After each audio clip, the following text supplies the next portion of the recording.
2025 இந்த வருடத்தினுடைய கடைசி வாரம். இதுல வந்து இன்னொரு முக்கியமான ஒரு படம் ரெட்டத்தலை. அந்த முக்கியமான படம் சொல்றதுக்கான காரணம் என்ன அப்படின்னா, இந்த படத்தினுடைய நடிச்சிருக்கிற அருண் விஜய் தமிழ் சினிமாவில் நீண்ட நெடுங்காலமாக போராடிக்கிட்டு இருக்காரு. அவருக்கான இடம் அப்படின்னு அதை நிரூபிச்சுட்டு இருக்காரு. ஒவ்வொரு விதத்துல நிரூபிச்சுட்டு இருக்காரு. ஒவ்வொரு படத்துலையும் நம்ம கூட வணங்கான் கூட சொல்லியிருந்தோம். வந்து வணங்கான் கூட பிரமாதமா நடிச்சிருந்தார். வந்து அந்த படம் அந்த அளவுக்கு ஏன் கனெக்ட் ஆகலன்னு தெரியல. அப்புறம் தடையற தாக்க இந்த படங்கள்லாம் அவருக்கான இடத்த நிரூபிச்சாரு. அப்புறம் அது என்ன இருந்தால் மாதிரியான படங்கள்ல வந்து ஒரு நெகட்டிவ் ரோலும் பண்ணியிருக்காரு. தமிழ் சினிமாவில் எல்லாம் தெரிந்த ஆகச்சிறந்த ஒரு நடிகர். அவருக்கான இடம் அப்படின்ட்டு வந்து இன்னும் போராடிக்கிட்டு இருக்காரு. வந்துருவாங்க, சினிமா கைவிடாது. சரி, ரெட்டத்தலை இந்த படத்துக்கு இன்னொரு முக்கியமான ஒரு விஷயம், இந்த படத்துடைய டைரக்டர் கிரிஷ் திருக்குமரன். இவர் ஏற்கனவே மான் கராத்தே, கெத்து படங்களை இயக்கியவர் அப்படின்னு இது எத்தனை பேருக்கு தெரிஞ்சு தெரியாது. ஓகே, ரெட்டத்தலை என்ன இந்த படத்தினுடைய கதை அப்படின்னா, ஒரு பாண்டிச்சேரியில் இருக்கிற ஹீரோ. அந்த ஹீரோ அவருடைய காதலி சித்தி தானி. ஹீரோவுக்கு வந்து ஒரு பெரிய சம்பாத்தியம்லாம் இல்லை, அப்படி அவர் போன போக்கில் இருக்காரு. ஆனால் சித்தி தானிக்கு எப்படின்னா, நல்லா சம்பாதிக்கணும், ஃபாரின்ல போய் செட்டில் ஆகணும், கை நிறைய பணம் இருக்கணும், பணத்து மேலே ஒரு பெரிய ஆசை. அந்த ஆசை ஒரு நியாயமான ஒரு ஆசை. அதனால இந்த காதலை கூட நான் திறந்துடுறேன் அப்படின்றாங்க. வந்து என்ன பண்ண முடியும், நம்ம வந்து சம்பாதியம் பணம் இல்லாமல் நம்ம காதல் என்ன பண்ண முடியும்? பணம் இல்லாமல் லவ் வச்சு நான் சமைக்க முடியும்? ஒரு 2 நாள் வந்து சந்தோஷமா இருப்போம், 3ஆவது நாள் உங்ககிட்ட காசு இல்லைன்னா உன் மேல வெறுப்பு தான் வரும் அப்படின்ற மாதிரி ஒரு யதார்த்தமான விஷயத்தை பேசுறாங்க. ஓகே, அவங்க பிரான்ஸ் கிளம்புறதா இருக்கிறாங்க. ஒரு பிரெஞ்சு பொண்ணு தான் அவங்க கிளம்புறதா இருக்காங்க. எதிர்பாராத விதமாக அருண் விஜய் தன்னை போலவே உருவம் கொண்ட ஒருத்தரை சந்திக்கிறார். வந்து அவர் வந்து ஒரு கோவாவில் இருக்கக்கூடிய ஒரு பெரும் பணக்காரர், இன்னொரு அருண் விஜய். இவங்க 2 பேரும் மீட் பண்ணும்பொழுது ஏதோ ஒரு சம்பவம் நடக்க போகுதுப்பா அப்படின்னு நமக்கு தோணுது. அதே போலதான் அந்த பெரும் பணக்காரர் இருக்காரு இல்லையா, அந்த அருண் விஜய் இவரை கூட்டு போயிட்டு இவருக்கு வந்து உபசரிக்கிறாரு, ஒரு ஃபாரின் கார் கொடுக்குறாரு. எதுக்கு இதெல்லாம் செய்யறாரு அப்படின்னு ஆடியன்ஸ்க்கு ஒரு கேள்விகள் இருக்கு. அதை நம்ம இங்க ஓபன் பண்ண வேண்டாம். படம் போயிட்டு இருக்கு. நிறைய திருப்புமுனையான காட்சிகள், நிறைய ஒரு என்ன சொல்றது வந்து ஒரு அதிரடியான காட்சிகள், இதெல்லாம் இருக்கும் பொழுது படம் அதன் போக்குல ஃப்ளோவா போய்கிட்டே இருக்கும் பொழுது நிறைய இடங்கள்ல நிறைய சம்பவங்கள். அதை வந்து சொன்னோம்னா படம் பார்க்குறவங்களுக்கு இன்ட்ரெஸ்ட் போயிடும். இதெல்லாம் தாண்டி வந்து இதில் நடிச்சிருக்கிறவங்க அருண் விஜய் என்னப்பா இன்னும் அந்த ஃபிட்டோட அதே இதோட அப்படியே இருக்காரு, அதே போல நடிக்கிறாரு. அந்த அளவுக்கு இந்த படத்துல வந்து ஒரு உயிரை கொடுத்துருக்காரு. குறிப்பா இந்த படத்தை வந்து ஒரு ஹாலிவுட் படம் மாதிரி எடுத்திருக்காங்க. அதுதான் ரொம்ப முக்கியமான விஷயம். ஒரு பாண்டிச்சேரி, ஒரு கோவா, இந்த ரெண்டுத்துக்குமான கனெக்ட் என்ன அப்படின்னா, அது எது சொன்னாலும் இந்த படத்தோடைய கதை வந்து நமக்கு தெரிஞ்சு போயிடும். அது ஏன்னா அதுதான் சஸ்பென்ஸ். அடுத்தடுத்த காட்சிகள் என்ன அப்படின்றது இந்த டபுள் ஆக்ஷன் இருக்குது இல்லைங்களா, அது ஒரு சேஃப்டியான ஜோன். அது நீங்க அந்த காலத்துல இருந்தே பாத்தீங்கன்னா, எங்கள் வீட்டு பிள்ளையில இருந்து ஆரம்பிச்சு ரஜினியோட பல படங்கள் டபுள் ஆக்ஷன் தான். வந்து டபுள் ஆக்ஷன் வரும்பொழுது நீங்க எந்த விதத்துல வேணாலும் பேலன்ஸ் பண்ணி ஆடியன்ஸை ஈஸியா உட்கார வச்சிடும். அப்படிதான் இந்த படத்துல ஒரு டபுள் ஆக்ஷன், அதை வலுக்கட்டாயமா வைக்காமல் அதை கொண்டு போற விதம் ஒண்ணு இருக்கு இல்லைங்களா. 2 அருண் விஜய், யார்ப்பா நல்லவர் யார்ப்பா கெட்டவர், யாருக்கு பெரிய பேக்ரவுண்ட் இருக்கு, யாருக்கு வந்து சின்ன இருக்குது, இவங்களை யார் வந்து என்ன பண்ண போறாங்க, யார் எப்படி மாற போறாங்க. கோவாவில் இருக்கிற அருண் விஜய்க்கு பாண்டிச்சேரியில் என்ன வேலை, பாண்டிச்சேரியில் இருக்கிற அருண் விஜய் கோவாவில் போய் என்ன சம்பவம் பண்ண போறார், இது மாதிரியான அடுக்கடுக்கான கேள்விகள் இந்த படத்துல இருந்துகிட்டே இருக்குது.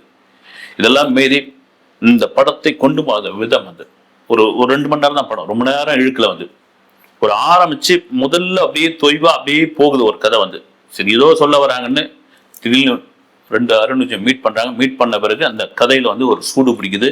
சூடு பிடிச்சது அதன் பிறகு ஒரு சம்பவம் நடக்குது. அந்த சம்பவம் தான் ஆடியன்ஸை இந்த படத்துக்குள்ள கொண்டு போகுது.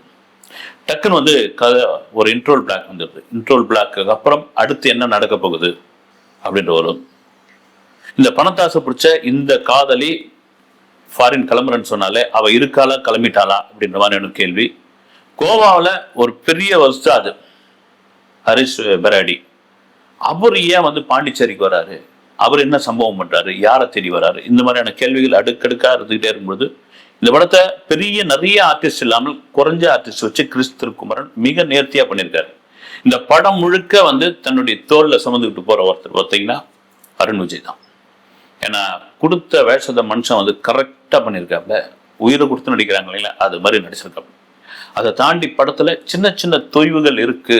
இந்த காட்சியெல்லாம் எங்கேயோ பார்த்தா மாதிரி இருக்கு, இந்த காட்சி வந்து மறுபடியும் ரிப்பீட் ஆகுது அப்படின்னு ஆடியன்ஸ் யோசிக்கிறதுக்குள்ள சக்குன்னு ஒரு திரைக்கதையில ஒரு மாற்றம் செஞ்சு கொண்டு வராங்க. எனக்கு தெரிஞ்சு பார்த்தீங்கன்னா நல்ல நல்ல பொருட்செலவு பண்ணியிருக்காங்க.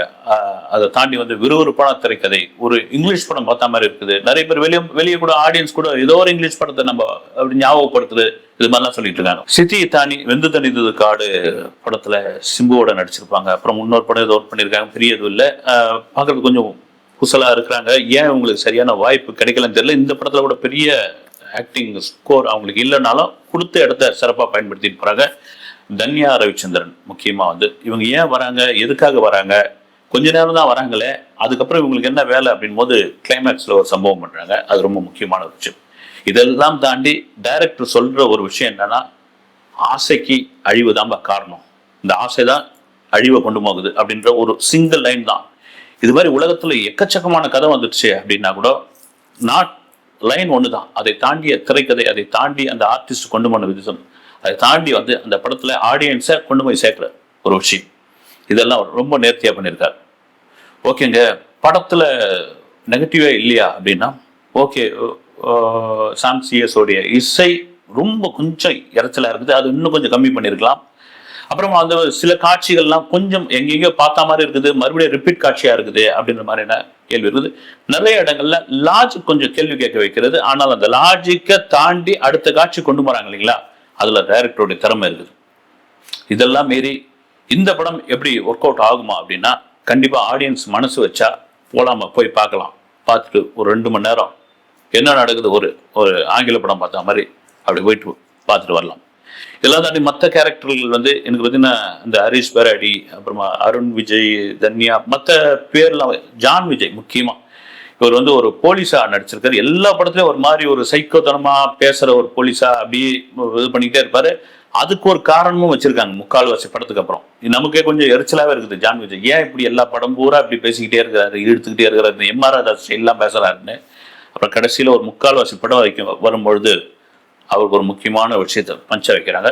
இதை தவிர பார்த்தீங்கன்னா பாண்டிச்சேரின்னு ஒரு சின்ன ஊர், அந்த ஊர்ல வந்து ஒரு என்ன சொல்றது, கோவாவில் ஒரு எக்ஸ் மினிஸ்டர், அவ்வளோ செல்வாக்கான ஒரு நபர், ஒரு அண்டர் கிரவுண்ட்ல வேலை பார்க்கக்கூடிய ஒரு நபர், அந்த சின்ன ஊருக்குள்ள உட்காந்து ஒரு கேங்கே வேலை பார்க்குது. இன்னொரு ஒரு பெரிய ஆள் வந்து அந்த ஊருக்குள்ள இருக்காரு. ஒரே ஒரு போலீஸ் மட்டும்தான் அதை வந்து விசாரிச்சுக்கிட்டே இருக்கிற, இது பண்ணிக்கிட்டே இருக்கிறது. எது சொல்றேன்னா, இப்போ விஜயோடைய இந்த 5000 பேர் கலந்துக்கிட்ட ஒரு நிகழ்ச்சி பாண்டிச்சேரியில் நடந்தப்போ ஒட்டுமொத்த போலீஸே அதுக்கு எவ்வளவு பெரிய பாதுகாப்பு கொடுத்தது. டிஜிபில இருந்து டிசில இருந்து எல்லாரும் உள்ள இறங்கி வேலை பார்த்தாங்களே, ஏன்னா சின்ன ஊர் இல்லை அப்படின்ட்டு. இவ்வளவு பெரிய கதக்களம் ரணகலம் இங்க நடந்துகிட்டு இருக்கு, மற்ற போலீஸ்லாம் இல்லையா, அவங்களுக்கான ஆபீசர்ஸ் இல்லையா, அரசியல்வாதிகள் இல்லையா, குறிப்பா ஊடகங்கள்லாம் என்ன பண்ணிக்கிட்டு இருக்கு அப்படின்ற மாதிரி கேள்விகள்லாம் இருக்கு.